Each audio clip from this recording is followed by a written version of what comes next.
మీరు ఈ director approach అయినప్పుడు, రామ్ చక్రి అప్రోచ్ అయినప్పుడు మీరు మిడిల్ క్లాస్ ఫైనాన్షియల్ స్టేటస్ మీద ఒక సెటైర్ ఏమన్నా వేస్తున్నారా? అంటే సో మనకి ఎవ్రీ మంత్ 1 to 10th వరకు కూడా ఒక యుద్ధం ఉంటుంది. ఈఎంఐస్ అన్నీ క్లియర్ అయిపోవాలి, అన్నీ క్లియర్. 1 to 30 యుద్ధందా? ముందు వచ్చి 10-15 years ఉంది. 1 to 10 యుద్ధం.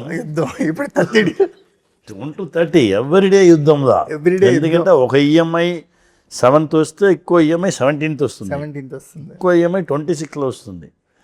సో వీళ్ళకి బొద్దు ఓపెన్ అవుతాలే, మార్నింగ్ అవుతాలే యుద్ధందా.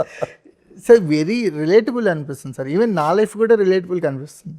అందరికీ సార్, అందరికీ రిలేటబుల్ సార్.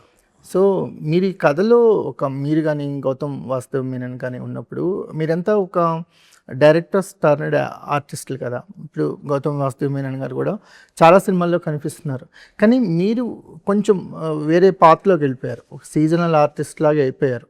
మన సౌత్లో మోస్ట్ ఫెమిలియర్ నేమ్ అయింది.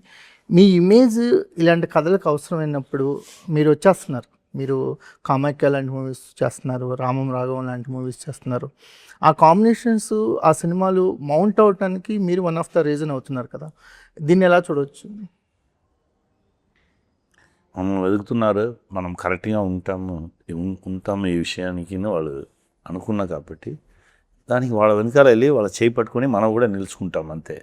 వాళ్ళ విషయానికి మనం సపోర్ట్ చేద్దాం, మీకు నచ్చింది కాబట్టి అంతే. ఎస్. ఓకే.